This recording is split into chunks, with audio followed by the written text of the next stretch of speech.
నమస్తే. This is Sourya. Welcome to our పాటు senior journalist Damu Balaji గారు ఉన్నారు. వారితో మాట్లాడు. నమస్తే సార్. నమస్తే. సార్, రేణు దేశాయ్ గారు డాగ్స్ కి సంబంధించి కొంచెం వైలెంట్ గా మాట్లాడారని, కొంతమంది అగ్రెసివ్ గా మాట్లాడారని, ఏదేమైనా కూడా ఒక్కొక్కరికి ఒక్కొక్క విధంగా మెసేజ్ అయితే వెళ్ళింది. సో దీనిలోని ఆవిడ అంటే ఈవెన్ సుప్రీంకోర్టు జడ్జిని కూడా ఆవిడ అక్కడ వర్డింగ్ చేయడం జరిగింది అక్కడ. సో ఇప్పుడు మేనకా గాంధీ ఇష్యూలో కూడా సో ఈ రెండింటిని కూడా కంపేర్ చేస్తూ ఉన్నారు కోర్టు ధిక్కారం గురించి. సో ఏమంటారు సార్? యాక్చువల్గా ఇప్పుడు రేణు దేశాయ్ వ్యాఖ్యలు ఈ మధ్యకాలంలో బాగా వైరల్ అయినాయి. దానికి వ్యతిరేకంగా కూడా చాలా మంది పోస్టులు పెడుతున్నారు. రేణు దేశాయ్కి మద్దతుగా కూడా కొంత జంతు ప్రేమికులు వీళ్ళు కొన్ని సంఘాలు కూడా ఉన్నాయి, బ్లూ క్రాస్ ఇలాంటి వాళ్ళు కూడా రంగంలోకి దిగి రేణు దేశాయ్ చెప్పింది కరెక్టే కదా అని వాళ్ళు మాట్లాడుతున్నారు. అయితే నిన్న సుప్రీంకోర్టులో ఒక సంచలనమైన ఆర్గ్యుమెంట్లు జరిగాయి. అది మేనకా గాంధీ విషయంలో. మేనకా గాంధీ కూడా రేణు దేశాయ్ లాగే ఆమె కూడా పాడ్కాస్ట్లో చాలా తీవ్రమైన వ్యాఖ్యలు చేసింది. దాన్ని సుప్రీంకోర్టు ఈ కోర్టు ధిక్కార కిందకు వస్తుంది మేనకా గాంధీ చేసిన వ్యాఖ్యలని. మేనకా గాంధీకి యాంటీగా ఒక బెంచ్, ముగ్గురు జడ్జెస్ బెంచ్, అది justice Vikram Nath, justice Sandeep Mehta, justice Anjaria, వీళ్ళు ముగ్గురు న్యాయమూర్తులతో కూడిన ధర్మాసనం నిన్న తీవ్రమైన వ్యాఖ్యల్ని చేసింది. అదే వ్యాఖ్యలు ఈమె కూడా వర్తిస్తాయి, రేణు దేశాయ్ కూడా. ఎందుకంటే మేనకా గాంధీ, రేణు దేశాయ్ ఒకే రకమైన భాష, ఒకే రకమైన పద్ధతిలో మాట్లాడారు.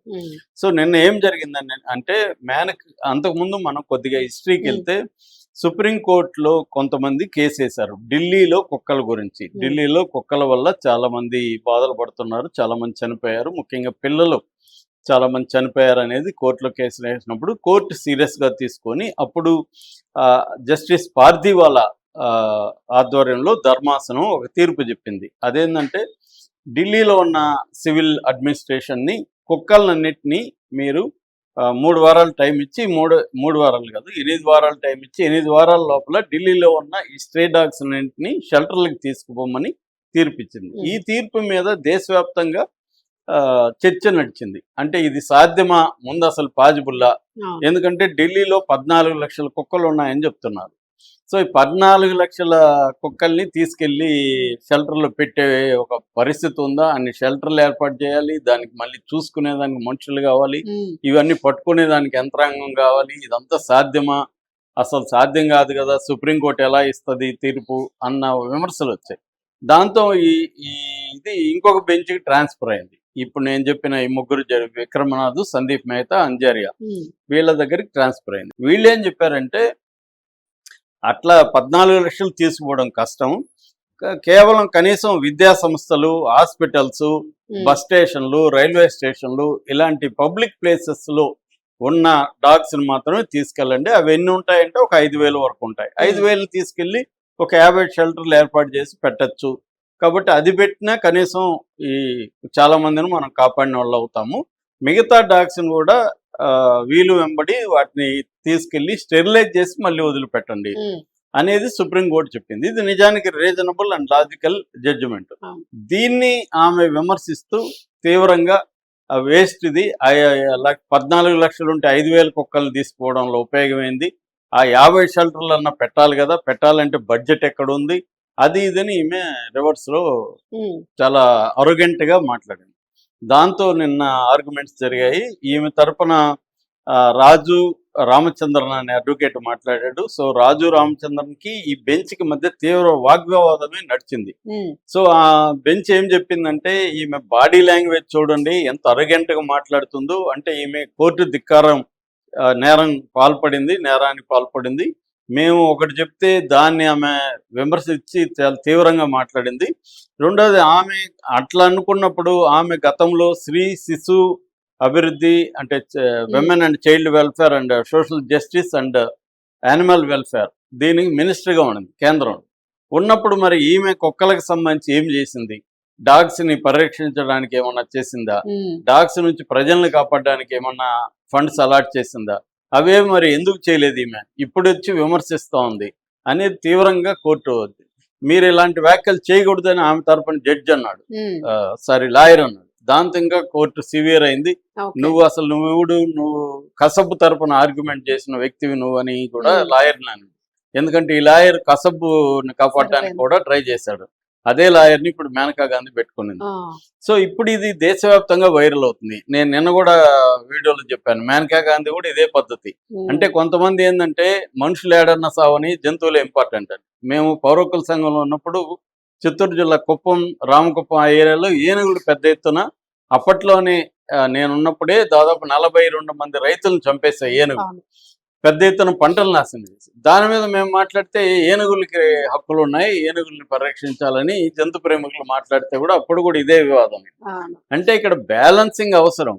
కానీ ఇప్పుడు ఆమె నిన్న లాజిక్ చెప్పింది, దోమలను ఎందుకు దోమలు చంపడానికి అనేక రకాలు ఉన్నాయి. ఏదైనా మనం కాపాడుకోవాలంటే మరి ఈమె జంతు ప్రేమికులంటే జంతువులంతా ఈమె కాపాడడానికి ఏమన్నా చెయ్యాలి, లేకపోతే వీళ్ళ ఇంట్లో తీసుకెళ్లి పెట్టుకోవాలి, దానికి ఒక ఏదన్నా కట్టుకొని ఆమె చేయాలి. ఇలాంటి వాళ్ళు ఎవరెవరు ఉన్నారు. వీళ్ళని చూడండి, చాలా ఎవరు మాట్లాడుతుంటారంటే తినింది అరక్కువ ఉండేవాళ్ళే జంతు ప్రేమికులుగా ఉంటారు ఎక్కువ మందిని చూస్తే. అంటే జంతు ప్రేమికులు వేరు, ఇలాంటి లాజిక్లు వేరు. జంతు ప్రేమికులు అంటే వాళ్ళు కుక్కలు పెంచుకుంటారు, పిల్లులు పెంచుకుంటారు, ప్రేమగా చూస్తారు. మళ్ళీ వాళ్ళు వేరే జంతువులు తింటారు. ఆ జంతు ప్రేమికులు కూడా మేకలను తింటారు, మరి కోడిది ప్రాణం కాదు, కోడిని తింటారు, గుడ్లు తింటారు, ఇవన్నీ తింటారు మళ్ళీ వాళ్ళు. కానీ వాళ్ళకి కొన్ని జంతువుల మీద ప్రేమ. సరే, ఓకే, అది కూడా మనం అర్థం చేసుకోవచ్చు, తప్పులేదు. కానీ వేరే వాళ్ళని నిందించి మీరు కుక్కలతో కరిపించుకోండి, మీరు చావండి, నష్టమేమి లేదు, కుక్కలు ఇంపార్టెంట్, వాటికి కరిసే హక్కు ఉంది, మిమ్మల్ని ఏమన్నా చేసే హక్కు ఉంది, మీకు మాత్రం మాట్లాడే హక్కు లేదు అన్నట్టుగా రేణు దేశాయ్ నిన్న మాట్లాడింది.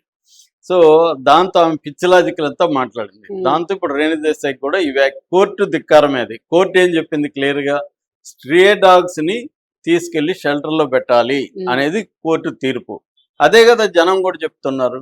నువ్వు షెల్టర్ లో పెడతావా, చంపేస్తావా, మాకు అనవసరం, మమ్మల్ని కొరికి చంపుతున్నాయి, మా పిల్లలు చనిపోతున్నారు. ఆ రేణు దేశాయ్ కింద ఒక అతను కామెంట్ చేశాడు, నా కూతుర్ని ఊరికిందండి కుక్క, మేము ఎంత బాధపడ్డామని. అలా చాలా మంది కామెంట్లు పెడుతున్నారు బాధితులు. ఇప్పుడు ఏంటంటే ఇక్కడ తెలంగాణలో మొన్న పంచాయతీ ఎన్నికల్లో కూడా ఇది మేజర్ ఇష్యూ అయింది. చాలా మంది పంచాయతీ ఎన్నికల్లో పోటీ చేసేవాళ్ళు హామీలు ఇచ్చారు, మన పంచాయతీ పరిధిలో వీధి కుక్కలు లేకుండా చూసే బాధ్యత నాదని హామీలు కూడా ఇచ్చారు. అంటే ఆ స్థాయిలో కుక్కల కాటుకు గురవుతున్నాయి. నిన్న కూడా చెప్పా, WHO లెక్కల ప్రకారం సంవత్సరానికి 20,000 మంది కుక్క కాటుతో చనిపోతున్నారు, 37 లక్షల మంది కుక్క కాటుకు గురవుతున్నారు ఇండియాలో సంవత్సరానికి. సో ఇదంతా కూడా రికార్డెడ్. అందరూ పోయి కుక్క కాటు అయిన వాడంతా రికార్డు చేయడు కదా, పోలీస్ కేసు ఇంకోటి పెట్టాడు. అన్రికార్డెడ్ ఇంకొన్ని కోటి ఉంటాయి, 1-2 కోట్లు ఉంటాయి. సో ఇంత పెద్ద సమస్యని ఎమోషనల్ గా మాట్లాడేవాళ్ళు ఫస్ట్ ఆఫ్ ఆల్ రాంగ్ అండి. ఎవరు మాట్లాడినా జంతువుల వైపు నుంచి కానీ, జంతువుల వ్యతిరేకం వైపు నుంచి కానీ, దీని లాజికల్ గా దీనికి సొల్యూషన్ ఏంటి, షార్ట్ టర్మ్ సొల్యూషన్ ఏంటి, లాంగ్ టర్మ్ సొల్యూషన్ ఏంటి అనేది థింక్ చేయాలి. కుక్కలేనే కాదు, ఇప్పుడు పావురాలు ఫర్ ఎగ్జాంపుల్, పావురాల వల్ల విపరీతమైన ఇది ఉంది. కానీ జంతు ప్రేమికులు దానికి నీళ్లు పెట్టి అవి చేసి ఆ సమస్యని చేస్తారు. దానివల్ల లంగ్స్ ఇష్యూ, రకరకాల ఇష్యూలు వస్తున్నాయి, చనిపోయిన వాళ్ళు కూడా. సో వీటిని బ్యాలెన్సింగ్ చేయాలి. ఒట్టిగా గుడ్డిగా నేను జంతువుని ప్రేమిస్తాను, పావురాల్ని గురించి మాట్లాడే వాళ్ళు మళ్ళీ వేరే జంతువులు తింటుంటారు. సో ఇది వీళ్ళకంటే ఏదో ఒకటి నాకు ఇది ఉందని చెప్పుకోవడానికి, లేదా వేరే జంతువులు తినే గిల్ట్ నుంచి కాపాడుకోవడానికో, ఇలా చాలా మంది మనం డబుల్ స్టాండర్డ్ బ్యాచ్ ఉంటారు. వాళ్ళు మంచిగా వేరే తింటూ ఇంకో చోట మాత్రం అయ్యా ఇంత రక్తం ఎలా చెల్లిస్తారు మీరు, మీకు మానవత్వం లేదా, ఇవన్నీ మాట్లాడుతుంటారు. మరి మానవత్వం, కోడిని ఎవడో చంపితే నువ్వు తింటున్నావు, మేకని ఎవడో చంపితే తింటున్నావు కదా. సో ఇది డబుల్ స్టాండర్డ్. రెండోది, సమాజంలో అవి కూడా జంతువులు ఉండాలి, పక్షులు ఉండాలి, అన్ని ఉండాలి. కానీ ఎక్కడ ఉండాలి, ఏవి ఎక్కడ ఉండాలనేది ఇంపార్టెంట్. నిన్న కూడా చెప్పాను, ఈ స్ట్రే డాగ్స్ వల్ల అనేక జంతువులు, దాదాపు 11 రకాల స్పీసీస్ ప్రపంచంలో అసలు కనబడకుండా పోయినాయి, ఎక్స్టింక్ట్ అయిపోయినాయి. ఈ అనేక రేర్ స్పీసీస్ ని కూడా ఇవి తినేస్తున్నాయి, చంపేస్తున్నాయి. అది కూడా డిస్కషన్, జంతు ప్రేమికుల సంఘం దాన్ని కూడా మాట్లాడింది. సో వీళ్ళు జంతు ప్రేమికుల సంఘాలు మాట్లాడేటప్పుడు ఇవన్నీ ఆలోచించుకొని మాట్లాడాలి. కానీ పిచ్చి పిచ్చి ఆమె ఖచ్చితంగా అదే ఎమోషనల్ గా రియాక్ట్ అయిపోయి అరిసేసి గందరగోళం చేసి ఆమె ఏదో కుక్కలన్నిటినీ చంపేమని ఎవరు అనట్లేదు. ఈ స్ట్రే డాగ్స్ వాటిలో కొంత వాటికి స్టెరిలైజేషన్ లేకుండా చేస్తున్నారు. సో వీళ్ళు వెళ్ళి స్టెరిలైజేషన్ చేసి చేయొచ్చు. సార్ ఇంకొక పాయింట్ అంటే మొన్న నిన్న అడ్వకేట్ రజనీ గారు రైజ్ చేశారు. వాటికి ఒక గవర్నమెంట్ నుంచి పర్టికులర్ ఫండ్స్ అంటూ ఉన్నాయి. అవి కేటాయించడం అవి లేదు. అది ఇది అని సరిపోవండి చెప్పేసి ఫండ్స్ అన్నారు. అనేది. అదే. ఇప్పుడు ఫండ్స్ లేకనే కదా ఉమ్, హామీలే నెరవేర్చట్లేదు అందరూ కూడా. మనుషులకే ఫండ్స్ నెరవేర్చట్లేదు. ఎక్కడి నుంచి యానిమల్స్ ఉంటాయి? ఎక్కడ యానిమల్స్ కి సరిపోతాయి? ఫండ్స్ ఉండవు. ఇప్పుడు అవును. మనకి దాని ఏమంటారు, ఫండ్స్ అంటే థియరీలో ఉంటాయి. అవును, అవును. థియరీ ప్రాక్టికల్ గా ప్రాక్టికల్ గా వచ్చేటప్పటికి. అక్కడ ఏం డబ్బులు ఉండవు. ఉమ్, అది సాధ్యం కాదు, అంత పెద్ద ఎత్తున ఉమ్, చేయడం సాధ్యం కాదు. ఉమ్, రెండోది వాటికి స్టెరిలైజ్ చేసి మళ్ళీ వదలాలంటే ఇంకా పెద్ద విషయం. అవును. దానికంటే వాటిని చంపేయడం కరెక్ట్ అనేది ఒక ఆర్గ్యుమెంట్. ఉమ్, సో ఇప్పుడు నేను ఒక బాధితుడిని అనుకో, ఆ కుక్క చంపేయాలని నేను అనుకోను. పాము కరిసింది, పాముని చంపేయాలని అనుకుంటాం కదా. ఆటోమేటిక్ గా అంతేగాని వచ్చేస్తుంది పాముల్ని కూడా సైకలాజికల్ గా. రక్షించాలి, పర్వాలేదు మా ఇంట్లో ఇంకొక ఇద్దరిని కూడా కాటేయి, నువ్వేం ప్రాబ్లం లేదు, నువ్వు కూడా బతకాలి అని ఈవిడ సార్ అనుకుంటారు. దోమ కుట్టుతుంది అన్నప్పుడు ఇట్లా అనేస్తాం అనేస్తాము, తెలియకుండానే. చీమ అమ్మో కుడితే ఎట్లా అందండి. అంటాము, అది నేచర్ అది. అది కానీ నేచర్. ఒక పాలసీ మేకర్స్ ఏంటంటే ఎమోషనల్ గా ఉండకూడదు, వాళ్ళు అన్ని బ్యాలెన్స్ గా ఆలోచించి చేయాలి. ఈమె అది లేదు.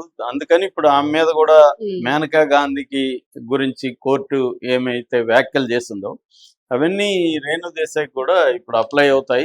కొంతమంది కోర్టుకి వెళ్ళే అవకాశం కూడా కనిపిస్తుంది రేణు దేశాయ్ మీద. ఎందుకంటే ఓకే. ఇది కోర్టు ధిక్కారం అని. మరి ఆమె ఆవేశంలో మాట్లాడిందా లేకపోతే ఇప్పుడు మళ్ళీ ఆవేశంలోనే జైలుకైనా వెళ్తాను నేను, పర్లేదు జైల్లో పెట్టండి అని కూడా అనేసారు. ఇది ఎక్కడ మంచిది. వరకు పోతుంది?